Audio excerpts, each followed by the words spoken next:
ભુજ નગરપાલિકાના railway station બાજુના વિસ્તારમાં છેલ્લા કેટલાય સમયથી ગટર અને પાણીની સમસ્યા યથાવત રહેવા પામી છે। તે અંગે રાષ્ટ્રીય દલિત અધિકાર મંચ અને ત્યાંના રહેવાસીઓ દ્વારા આવેદનપત્ર પાઠવીને રજૂઆત કરવામાં આવી હતી કે જો આગામી સમયમાં અમારી સમસ્યાનું નિરાકરણ નહીં આવે તો કલેક્ટર કચેરી સામે અનશન ઉપર ઉતરી ધરણા પ્રદર્શન હાથ ધરવામાં આવશે। સ્ટોરી રિપોર્ટ બાય કરણ વાઘેલા, ભુજ। આજે કલેક્ટર સાહેબને રજૂઆત કરવા માટે એટલે અમે આજે અહીંયા આવ્યા છીએ કે તમે થોડા દિવસ પહેલાં એ સંદર્ભનો એક કાર્યક્રમ પણ આપેલો હતો, જે ભુજ નગરપાલિકાના એ વિસ્તાર વોર્ડ નંબર 1, 2 અને 3 જે દાદુપીર રોડ છે, રેલવે સ્ટેશનની બહારનો રોડ છે, શેખપીર ફળ્યું છે, બાપાદયાળુ નગર છે, કોળીવાસ છે, દરેક એ વિસ્તારોમાં ગટર એટલી હદે ત્યાં ઉભરાઈ રહી છે। રોડ રસ્તાઓ તો જાણે બંધ થઈ ગયા છે, પણ હવે લોકો ઘરની બહાર ના નીકળી શકે એટલી પરિસ્થિતિ ગંભીર બની છે। સાથે સાથે એવા વિસ્તારો, એવા પણ ઘરો છે જેનામાં ગટરના પાણી અંદર તક પણ ઘૂસી ગયા છે, એટલે ત્યાંનું જનજીવન એમ કહેવાય કે ખોરવાઈ ગયું છે। ત્યાંના જે વસવાટ કરતા લોકો છે એના માટે ખૂબ ગંભીર પરિસ્થિતિ ઊભી થઈ છે। તેઓને બાળકો પણ અને તેઓ ખુદ માંદગીમાં સંપેડાઈ રહ્યા છે। ત્યારે અમે 2 દિવસ પહેલાં રેલવે સ્ટેશનની બહાર પણ એક એવા બેનર લગાવી અને નવતર એક પ્રયોગ કરીને વિરોધ પ્રદર્શન કર્યો હતો કે ભુજમાં જે પણ પ્રવાસીઓ રેલવે સ્ટેશનથી ઉતરે છે તે આ ખાડા ખાંચા અને ગટરથી સુરક્ષિત રહે।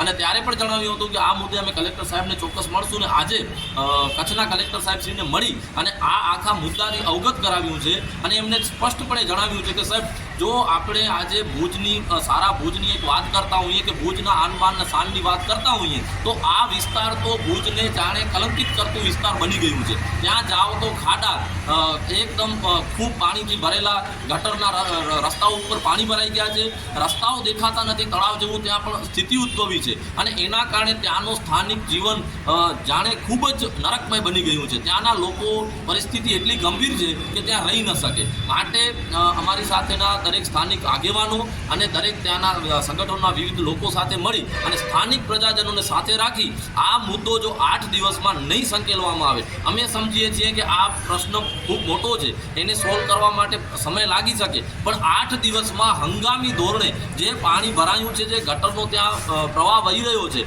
તે હટાવવામાં નહીં આવે તો દિવસ 8 બાદ અમે ચોક્કસપણે કલેક્ટર કચેરીની બહાર અહીં તે જે પણ ત્યાં વસવાટ કરતા લોકો છે, પ્રજાજનો, એને સાથે રાખી અને ત્યાંથી હિજરત કરી અને આ કલેક્ટર કચેરીની બહાર અમે ચોક્કસ અહીંયા આવી જશું અને જ્યાં સુધી કોઈ પણ નિરાકરણ નહીં આવે ત્યાં સુધી આ કલેક્ટર કચેરી એનું આશ્રય સ્થાન બનશે। એ આજે અમે વાત કલેક્ટર સાહેબને કરેલી છે। આજરોજ ભુજના સામાજિક કાર્યકર મોહમ્મદભાઈ લાખા એ ધરણા ઉપર બેઠા છે ભુજ નગરપાલિકા સામે। એમની 10 માંગો છે, એમાંથી સૌથી મોટી માંગ જે છે એ ગટરની છે।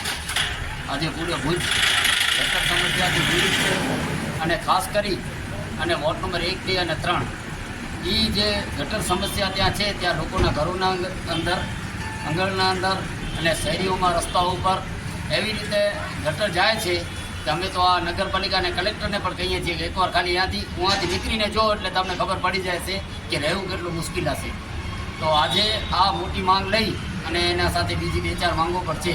તમામ માંગોની રજૂઆત અમે અને હિતેશભાઈ અને બીજા જે સામાજિક કાર્યકર છે બધા લોકો કલેક્ટર સાહેબને મળ્યા છીએ અને આ ખુલ્લી વાત કહી દીધી છે કે ભાઈ આજે અગર આ માંગ સ્વીકારવામાં નહીં આવે અને આનો નિકાલ કરવામાં નહીં આવે, જે ટેકનિકલ ફોલ્ટ હોય પણ એ તમારા છે, તમારી જવાબદારી છે। આજે લોકો હેરાન છે, કોના બાળકો હેરાન છે। તમે વિચારી શકો છો આ લોકો કેમ સ્કૂલ જતા હશે, કેમ કામ ઉપર જતા હશે, કેમ રોજબરોજના કામ કરતા હશે, જેના ઘર બહાર ગટર હોય। કલેક્ટર સાહેબ અને ચીફ ઓફિસર સાહેબ ઘર બહાર અગર આપણે ગટર હારી નાખીએ સોમવારના તો એ લોકોને ખબર પડે કે ગટરમાંથી નીકળવું કેમ હોય। તો આવી પરિસ્થિતિ આ લોકો અમને મજબૂર ન કરે કે અમે આવા બધા કામ કરવા પડે કે આ લોકોના ઘર બહાર પણ ગટર હારીએ।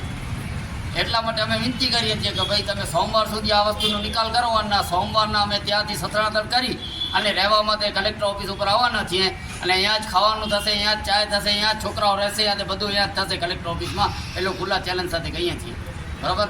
આ નિકાલ થાય એવી આશા સાથે અમે અપીલ કરીએ છીએ કે વહીવટતંત્ર અમારી માંગને તાત્કાલિક કબૂલ કરે, જેથી અમને જન આંદોલન ન કરવું પડે।